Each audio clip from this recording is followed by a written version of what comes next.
ವೀಕ್ಷಕರೇ, RJ32 ಕನ್ನಡ ನ್ಯೂಸ್ಗೆ ಸ್ವಾಗತ. ನಾನು ಸುಷ್ಮಾ. ಮೊದಲನೇದಾಗಿ ಸುದ್ದಿಗಳು. ಕರ್ನಾಟಕ ರಾಜ್ಯದ ವಿವಿಧ ಶಾಖೆಗಳಲ್ಲಿ ಸೇವೆ ಸಲ್ಲಿಸುತ್ತಿರುವ ಕ್ಷೇಮಾಭಿವೃದ್ಧಿ ನೌಕರರ ವಿವಿಧ ಬೇಡಿಕೆಗಳ ಈಡೇರಿಕೆ ಒತ್ತಾಯಿಸಿ ನಮ್ಮ ಸಂಘದ ವತಿಯಿಂದ ರಾಜ್ಯ ಸರ್ಕಾರಕ್ಕೆ ಅನೇಕ ಬಾರಿ ಮನವಿ ಸಲ್ಲಿಸಿದರೂ ಹಲವು ಬೇಡಿಕೆಗಳು ಹಾಗೆ ಉಳಿದಿವೆ. ಈ ಹಿನ್ನೆಲೆಯಲ್ಲಿ ಕರ್ನಾಟಕ ರಾಜ್ಯ ಸರ್ಕಾರದ ಮುಖ್ಯ ಕಾರ್ಯದರ್ಶಿ ಶಾಲಿನಿ ರಜನೀಶ್ ಅವರು ಭೇಟಿಯಾಗಿ ಸಮಗ್ರ ಚರ್ಚೆ ನಡೆಸಿ ನಂತರ ನಮ್ಮ ಬೇಡಿಕೆಗಳ ಈಡೇರಿಸುವುದಾಗಿ ಹೇಳಿದ್ದಾರೆ. ಶ್ರಮಜೀವಿಗಳ ವೇದಿಕೆಯ ಅಧ್ಯಕ್ಷರಾದ ಚಂದ್ರಶೇಖರ್ ಹಿರೇಮಠ ಅವರು ಕೂಡ ತಿಳಿಸಿದ್ದಾರೆ.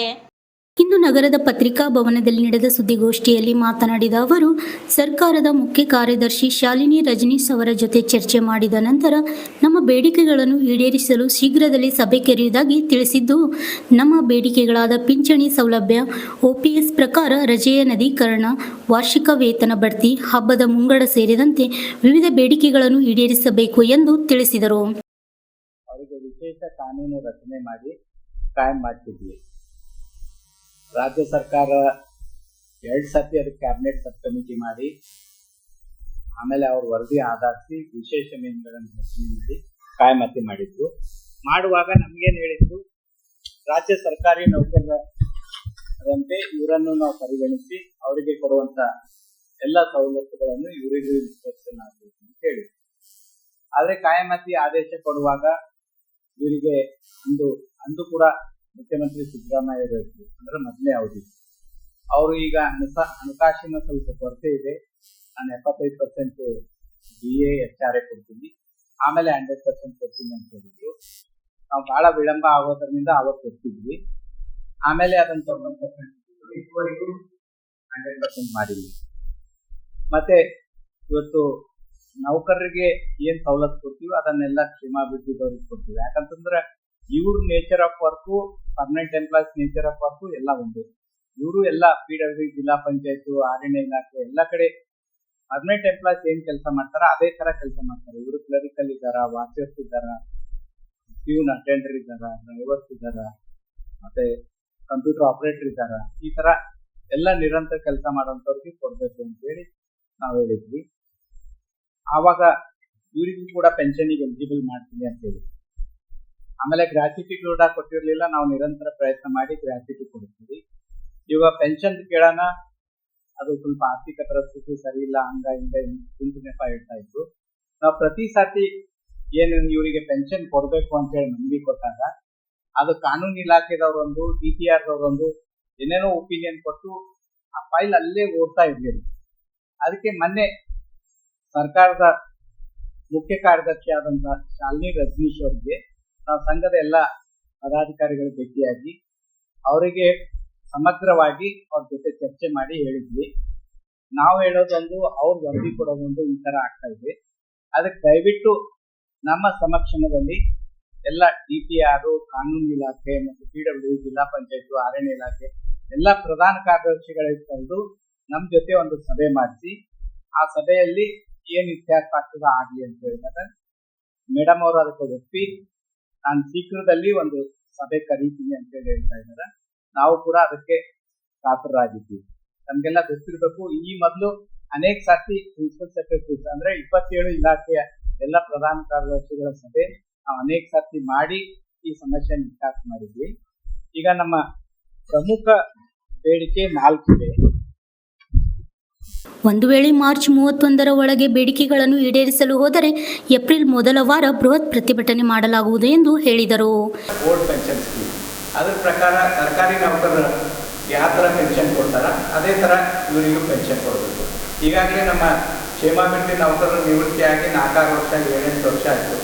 ಅವರಿಗೆ ಬದುಕಲಿಕ್ಕೆ ಯಾವುದೂ ಸೌಲಭ್ಯ ಇಲ್ಲ. ಯಾಕಂತಂದರೆ ಇವತ್ತು ಸೋಷಿಯಲ್ ಇಕ್ವೇಷನ್ ಚೇಂಜ್ ಆಗಿದೆ. ಮಕ್ಕಳ ಮೇಲೆ ತಂದೆ ತಾಯಿ ಅವಲಂಬನೆ, ಅವರಿಗೆ ಕೇರ್ ಟೇಕರ್ ಆಗಿ ಮಕ್ಕಳು ಇರ್ತಾ ಇಲ್ಲ. ಇವಾಗ ಸಾಮಾಜಿಕ ಬದಲಾವಣೆ ಆಗೋದ್ರಿಂದ ಅವರು ಬಹಳ ಅತಂತ್ರ ಸ್ಥಿತಿನಲ್ಲಿದ್ದಾರೆ. ಅವರಿಗೂ ಕೂಡ ಬದುಕಲಿಕ್ಕೆ ಬೇಕಾಗುವಂಥ, ನಾವು ಈ ಮತ್ತೊಂದು ಸತಿ ಚರ್ಚೆ ಮಾಡಿದಾಗ ನಿಮಗೆ ನಿವೃತ್ತಿ ಭತ್ಯೆ ಕೊಡ್ತೀವಿ ಅಂತೇಳಿ ಸರ್ಕಾರ ಒಪ್ಪಿತ್ತು. ಆದರೆ ಆರ್ಥಿಕ ಇಲಾಖೆ ಅದಕ್ಕೆ ಒಂದು ಕ್ವಾರಿ ಹಾಕೋದ್ರಿಂದ ಅದಾಗಿಲ್ಲ. ಕಳೆದ ಬೆಳಗಾವಿ ಅಧಿವೇಶನದಲ್ಲಿ ಒಂದು ಹೊಸ ಬಿಲ್ ತಂದು ನಿಮಗೆಲ್ಲ ಪಿಂಚಣಿ ಸೌಲಭ್ಯಕ್ಕೆ ಒಳಪಡಿಸ್ತೀವಿ ಅಂತ ಹೇಳಿದ್ರು. ಬಟ್ ಆ ಬಿಲ್ ಬೆಳಗಾವಿ ಅಧಿವೇಶನದಲ್ಲಿ ಇಂಟ್ರಡ್ಯೂಸೇ ಆಗಿಲ್ಲ. ಮತ್ತು ಇನ್ನೊಂದು ಗಳಿಕೆ ರಜೆಯನ್ನು ಈಗಾಗಲೇ ಇವ್ರಿಗೆ ಕೊಡಕತ್ತಾರ. ಆದರೆ ರಜೆ ನಗದೀಕರಣ ಸೌಲಭ್ಯ ಇವರಿಗಿಲ್ಲ. ಅಂದರೆ ಎನ್ಕ್ಯಾಶ್ಮೆಂಟ್ ಮಾಡ್ಕೊಡೋದು. ಅವರು 25 ದಿನ 30 ದಿನ ರಜೆನಲ್ಲೂ ಕೆಲಸ ಮಾಡಿದ್ರೆ ಅದಕ್ಕೆ ನಗದೀಕರಣ ಸೌಲಭ್ಯ ಸರ್ಕಾರದಲ್ಲಿ ಸೌಲಭ್ಯ ಇದೆ, ಸರ್ಕಾರಿ ನೌಕರಿ ಕೊಡ್ತಾರೆ, ಅದನ್ನು ಇವರಿಗೂ ವಿಸ್ತರಿಸ್ಬೇಕಂತೇಳಿ. ಮತ್ತು ಇವರಿಗೆ ಇನ್ಕ್ರಿಮೆಂಟ್ ಕೊಡ್ತಾ ಇಲ್ಲ. ಸರ್ಕಾರಿ ನೌಕರಿಗೆ ಎವ್ರಿ 1 ಇಯರು 3 ವರ್ಷ 4 ವರ್ಷಕ್ಕೆ ಒಂದೊಂದು ಇನ್ಕ್ರಿಮೆಂಟ್ ಕೊಡ್ತಾರೆ. ಸೊ ಇವರಿಗೂ ಆ ಇನ್ಕ್ರಿಮೆಂಟ್ ಕೊಡಬೇಕು. ಮತ್ತು ಫೆಸ್ಟಿವಲ್ ಅಡ್ವಾನ್ಸು ನಮ್ಮ ನೌಕರಿಗೆ ಕೊಡ್ತಾ ಇಲ್ಲ. ಇವರು ಕೂಡ ಸರ್ಕಾರಿ ಇಲಾಖೆಯಲ್ಲಿ ಕೆಲಸ ಮಾಡೋಂಥವ್ರು, ಇವರು 60 ವರ್ಷ ಅಲ್ಲಿ ನಿರಂತರವಾಗಿ ಕೆಲಸ ಮಾಡೋಂಥವ್ರು, ಇವರಿಗೂ ಕೂಡ ಫೆಸ್ಟಿವಲ್ ಅಡ್ವಾನ್ಸ್ ಕೊಡಬೇಕು ಅಂತ.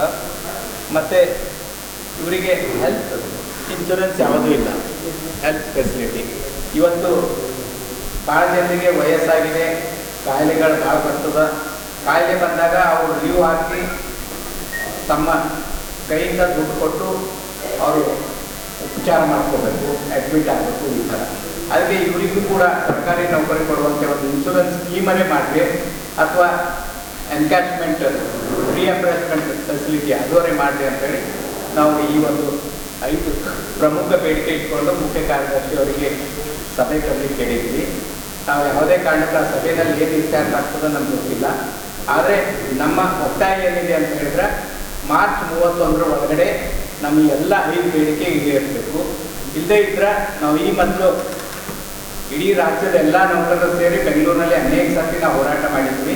ಅದೇ ಪ್ರಕಾರ ಏಪ್ರಿಲ್ ಮೊದಲನೇ ವಾರದಲ್ಲಿ ನಾವು ಬೆಂಗಳೂರಿನಲ್ಲಿ ಬೃಹತ್ ಪ್ರಮಾಣದ ನಮ್ಮ ಕರ್ನಾಟಕ ರಾಜ್ಯದ ಎಲ್ಲ ನೌಕರರು ಒಟ್ಟಿಗೆ ಸೇರಿ ಅನಿರ್ದಿಷ್ಟ ಸತ್ಯಾಗ್ರಹ ಕೈಗೊಳ್ಳಬೇಕಾಗ್ತದೆ ಅಂಥೇಳಿ ಸರ್ಕಾರಕ್ಕೆ ಈ ಮೂಲಕ ಎಚ್ಚರಿಕೆ ಕೊಡ್ತಾ ಇದ್ದೀವಿ. ನಿಮಗೆ ಈ ನೌಕರಿಗೆ ಕೊಟ್ಟಂಥ ಮಾತುಗಳನ್ನು ನೆನಪಿದ್ರೆ ಅದನ್ನು ಕಾರ್ಯರೂಪ ತೊಗೊಂಡು ಬನ್ನಿ. ತಮಗೆ ಮಾರ್ಚ್ 31 ಒಳಗೆ ಮಾತ್ರ ಕಾಲಾವಕಾಶ ಕೊಡ್ತಾ ಇದ್ದೀವಿ. ಆಮೇಲೆ ನಾವು ಹೋರಾಟಕ್ಕೆ ಇಳಿಬೇಕಾಗತ್ತಂಥ ಅನಿವಾರ್ಯ ಪರಿಸ್ಥಿತಿ ಇದೆ. ಯಾಕಂದರೆ ನಮ್ಮ ನೌಕರರು ಈಗಾಗಲೇ ಭಾಳ ಕಷ್ಟ ಪರಿಸ್ಥಿತಿನಲ್ಲಿದ್ದಾರೆ. 7-8 ವರ್ಷ ಅವ್ರು ರಿಟೈರ್ ಆದರೂ ಕೂಡ ಅವ್ರಿಗೆ ಪೆನ್ಷನ್ ಇಲ್ಲ, ಯಾವುದೇ ಫೆಸಿಲಿಟಿ ಇಲ್ಲ, ಮತ್ತು ಕೆಲಸಕ್ಕಿದ್ದವರಿಗೆ ಯಾವುದೇ ಹೆಲ್ತ್ ಇಲ್ಲ, ಹೆಲ್ತ್ ಇನ್ಶೂರೆನ್ಸ್ ಇಲ್ಲ ಅಥವಾ ಪ್ರೊಟೆಕ್ಷನ್ ಇಲ್ಲ.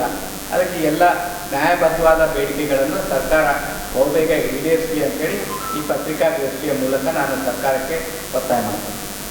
ಈ ಸುದ್ದಿಗೋಷ್ಠಿಯಲ್ಲಿ ಅಬ್ದುಲ್ ರಹೀಂ, ಅಣ್ಣವೀರಯ್ಯ ಸ್ವಾಮಿ, ಈರಣ್ಣ ಚಿಂಚನಸೂರು, ಶಿವಾನಂದ್ ಸಿದ್ದರಾಮಯ್ಯ, ಗದಗಯ್ಯ ಸ್ವಾಮಿ, ಶರಣಬಸಪ್ಪ ಸೇರಿದಂತೆ ಅನೇಕರು ಹಾಜರಿದ್ದರು.